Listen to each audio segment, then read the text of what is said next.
Manger son quartier, donc c'est une action artistique et participative. C'est une réflexion sur le territoire, sur l'espace et sur la nourriture. C'est un constat que la nourriture, au fil de nos âges, fait évoluer notre paysage. Donc de la manière dont on se nourrit, obligatoirement par nos coutumes, nos usages, nos transports, notre manière de circuler, notre habitat, nos cuisines. Donc voilà aussi, donc quand je parle de nos habitats, les tables, fait que ça témoigne réellement de la manière dont on se nourrit. Et sur le territoire, c'est le territoire comme la planète. Voilà, donc ça parle d'une réflexion sur les flux, les reflux, donc la circulation pour être plus clair, et aussi sur, quand je parle de territoire, de frontières, de culture, de sociabilité, donc de lien social.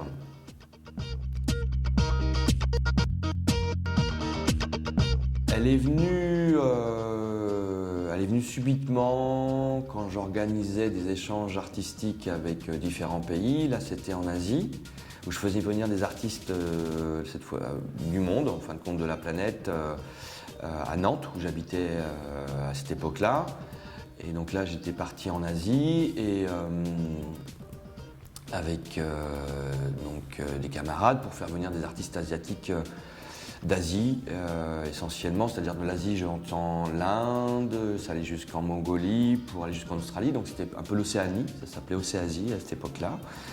On est parti pendant 1 an et pour prospecter, rencontrer des artistes, rencontrer les gens, dépoussiérer un peu ces images d'Épinal que peuvent être lancées par certains médias ou par une certaine culture et pour être en contact avec les habitants, les associations, écoles aussi.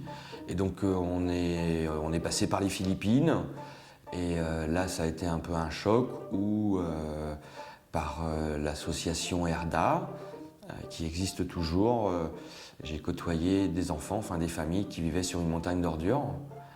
Moi qui suis issu d'une école de commerce, j'ai pu voir aussi la notion d'échange et de voir en fin de compte la vacuité comme un tube intestinal. Donc quand je parlais de circulation, quand je parlais de territoire, c'est un peu comme notre corps. Et de voir qu'en fin de compte, certaines personnes continuent à se nourrir sur cette planète des déchets des autres.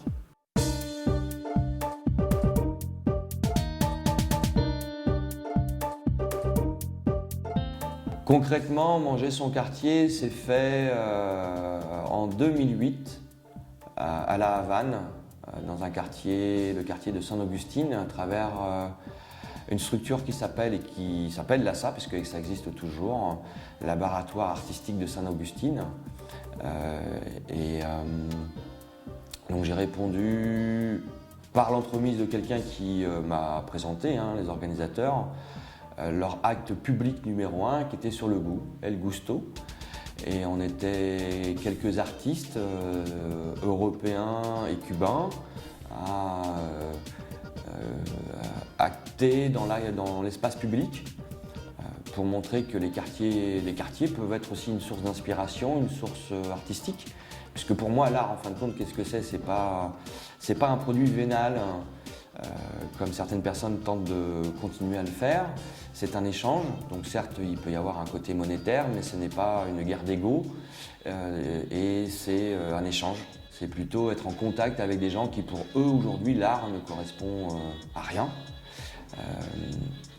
où l'art se limite à quelque chose d'artisanat, et non pas dans la pensée, ce qui est toujours assez délicat. Et donc ça s'est fait pour en venir, voilà, la première fois concrètement pour répondre à El Gusto dans le quartier de Saint-Augustine.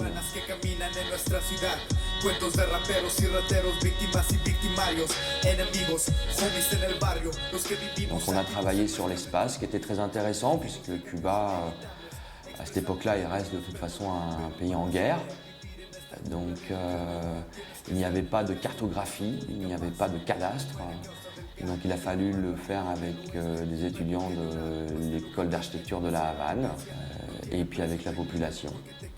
Et après, rapport à cette histoire, puisque manger son quartier touche l'histoire d'un quartier, comme je parlais, voilà, l'histoire de la nourriture, eh ben, on a reconstruit, on a essayé de voir quels sont les points communs au niveau de la nourriture, et la nourriture la plus facile entre guillemets à trouver pour pouvoir fabriquer ensemble les quartiers uniformes, mais tout en respectant la saveur de chacun.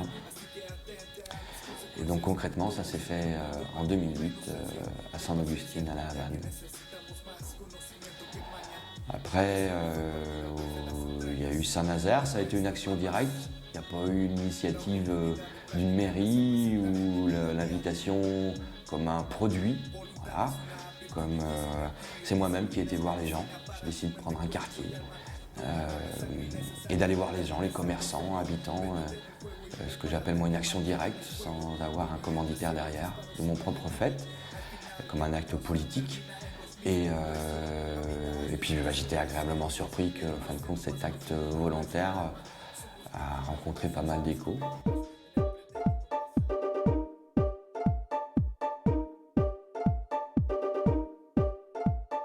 Parce que manger son quartier, on travaille avec les habitants, donc leur vie, leur quotidien, leurs préoccupations, leur inquiétude. Et aussi, donc, c'est une situation politique, sociale. Donc c'est pas un produit défini et fini. C'est un projet. Quand je dis produit, parce que je pense toujours à ce côté alimentaire, tous les ingrédients sont des ingrédients et certains se mélangent plus ou moins facilement suivant la température sociale. Ce qui n'a pas été le cas à Saint-Nazaire, rapport à l'équité justement sociale du domaine du climat de santé qui règne. Donc voilà, c'est donc un témoignage, manger son quartier, c'est un témoignage social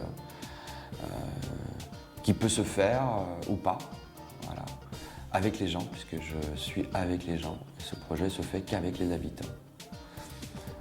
Et après, donc voilà, aujourd'hui je suis pour la 7e maquette à Borny pour Flânerie 2016 avec l'association Bouche à Oreille.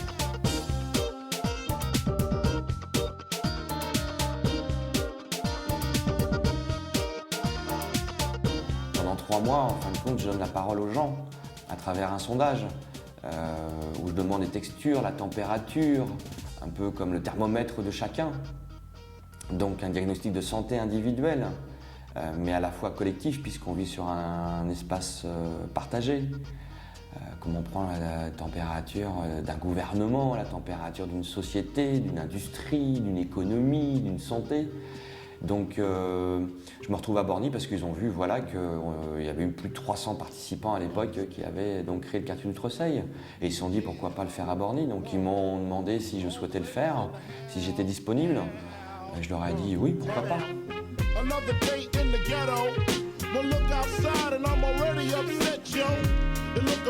Là, je demande aux gens de définir le goût de leur quartier à travers leur structure ou pas. Donc on va avoir une vision de la maquette de leur quartier sur le goût, donc sur leur manière de cuisiner, sur leur manière de partager. Je pourrais être l'artiste qui vient, qui est en résidence, qui côtoie très peu de personnes, qui fait une maquette et qui dit aux gens voilà, ça c'est votre quartier, c'est votre goût.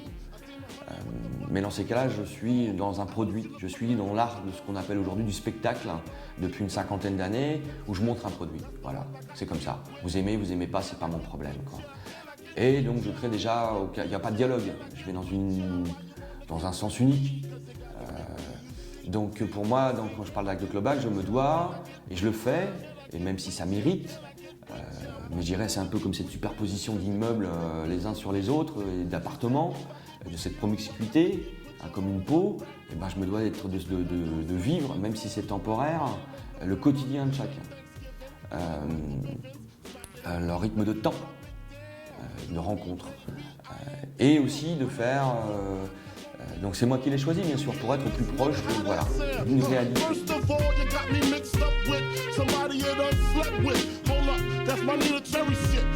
Dans manger son quartier, c'est un acte global pour moi. C'est une action globale, un acte global. Quand je dis action, puisque c'est entre côté l'échange monétaire qui me permet de vivre derrière, et c'est un acte personnel. Donc obligatoirement, si je décide de faire quelque chose qui soit en relation avec les gens, je me dois d'être présent dans un lieu, me faire apprivoiser et apprivoiser aussi le quartier. Me faire apprivoiser, c'est-à-dire que les gens m'apprivoisent. Et des gens qui vont cuisiner quelque chose et on va manger quelque chose qui est fait par quelqu'un qu'on ne connaît pas.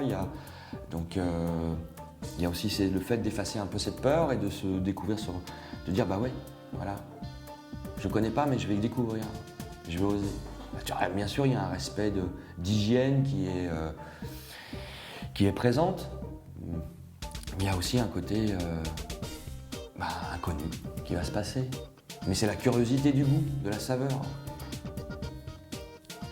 Donc oui, c'est moi qui ai choisi tout cet acte, le fait de rester sur place, de passer mes week-ends ici, de me mettre à l'épreuve, voilà, comme un laboratoire. Mais à la fois pour être au plus proche de ma réflexion sur ce territoire, sur l'espace, sur la subjectivité, sur l'alimentaire, voilà, et de voir d'évoluer et d'effacer aussi des préjugés.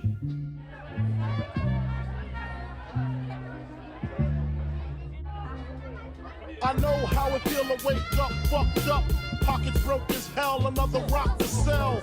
People look at you like you's the user, selling drugs to all the losers, mad Buddha abuser. But they don't know about the stress-filled day. Baby on the way, mad bills to pay. That's why you drink Tanqueray, so you can reminisce and wish you wasn't living so devilish. Shit, I remember I was just like you, smoking blunts with my crew, flipping over 62s, cause GED wasn't B.I.G. I had to get P.A.D. That's why my moms hate me. She was forced to